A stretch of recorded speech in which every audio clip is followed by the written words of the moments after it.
এই পর্বে আমরা দেখব ফটোশপ সিসির এফএক্স এর ব্যবহার। এফএক্স কি? এফএক্স এর মাধ্যমে কি করা যেতে পারে? এফএক্স মূলত এমন একটি পদ্ধতি যে পদ্ধতির মাধ্যমে আমরা বিভিন্ন টেক্সটে যেই ইফেক্টগুলো ব্যবহার করে থাকি, বিভিন্ন লেয়ারে যে ইফেক্টগুলো ব্যবহার করে থাকি, সেই ইফেক্টগুলো ব্যবহার করার পদ্ধতি। এই এফএক্সটা আমরা পাবো কোথায়? এই লেয়ারে যাওয়ার পরে আমরা এখানে এফএক্স লেখা দেখছি। তবে শর্ত প্রথমত যে কোনো একটি লেয়ার সিলেক্ট করে নিতে হবে। আমি যদি এই লেয়ারটা, যেমন আমার এই ছবির যে লেয়ারটা রয়েছে, সিলেক্ট করার পরে আমরা এখানে এফএক্সটা অ্যাক্টিভ হতে থাকব। তাছাড়া আমরা যদি আমাদের যে কোনো টেক্সট, যে কোনো লেখা নেওয়ার পরে আমরা যদি সেটাকে এফএক্স দিতে চাই, তাহলে আমাদের এভাবে লেখাটা প্রথমে নিতে হবে।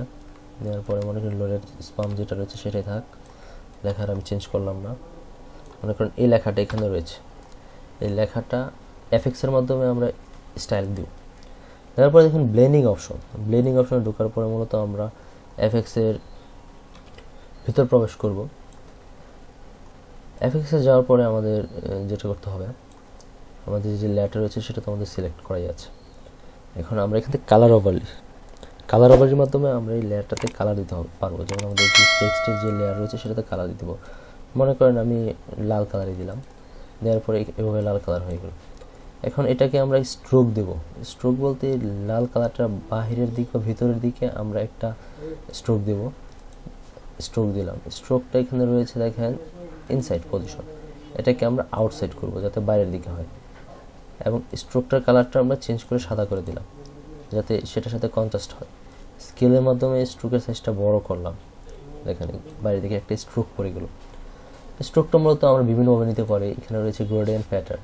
গ্রেডিয়েন্ট নিলে মূলত আমরা কালার মিক্সিংয়ের মাধ্যমে করতে পারি, আর প্যাটার্ন নিলে বিভিন্ন প্যাটার্ন টেক্সচারের মাধ্যমে নিতে পারি। আমি কালারের মাধ্যমে নিলাম।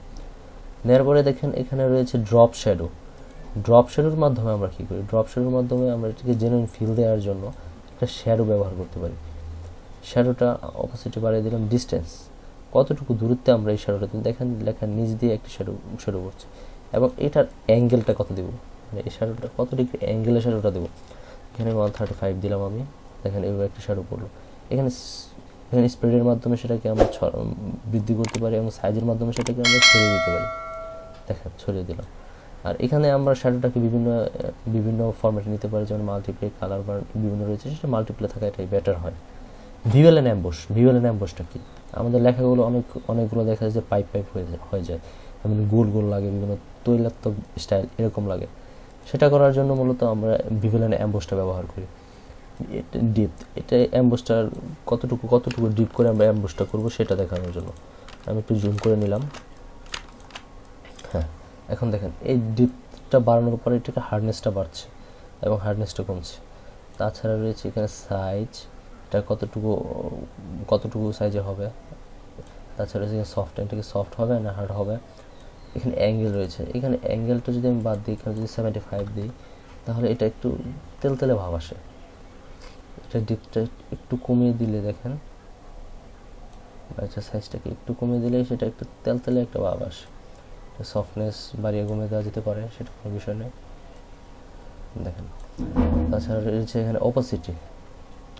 এই অপাসিটির মাধ্যমে আমরা এই অ্যাম্বুশটার অপাসিটি বাড়াতে পারি বা কমাতে পারি, দেখেন এমনভাবে।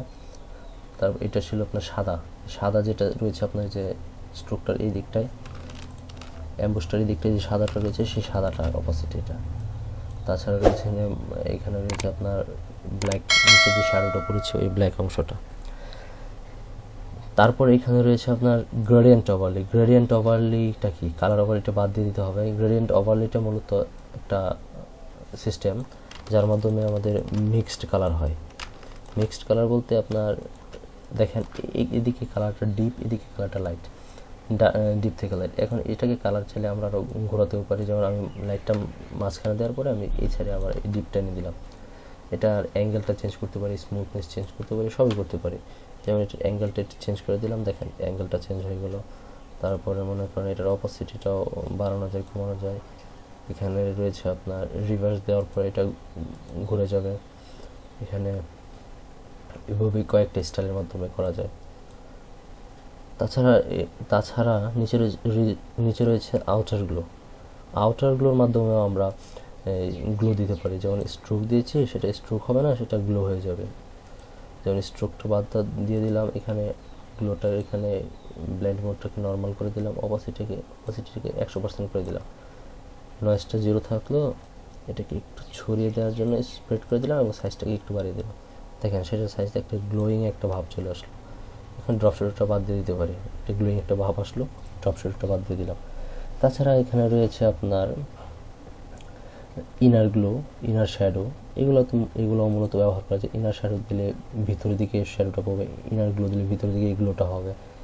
তাছাড়া হচ্ছে প্যাটার্ন ওভারলের মাধ্যমে আপনি কালার ওভারলে কালার না করে প্যাটার্নের মাধ্যমে কিছু একটা করতে পারলেন। গ্রেডিয়েন্টটা বাদ দিয়ে দিলাম, দেখেন প্যাটার্ন হয়ে গেল লেখাটাতে। এবার মূলত এফএক্সের কাজগুলো করতে হয়। আর কাজগুলো কমপ্লিট হয়ে যাওয়ার পরে আপনি এখান থেকে ওকে দিয়ে সেটাকে আপনি করে নিতে পারেন। এই ছিল এফএক্সের ব্যবহার। ভিডিওটি যদি ভালো লেগে থাকে তাহলে অবশ্যই লাইক, কমেন্টস অ্যান্ড সাবস্ক্রাইব করে পাশে থাকবেন। ধন্যবাদ।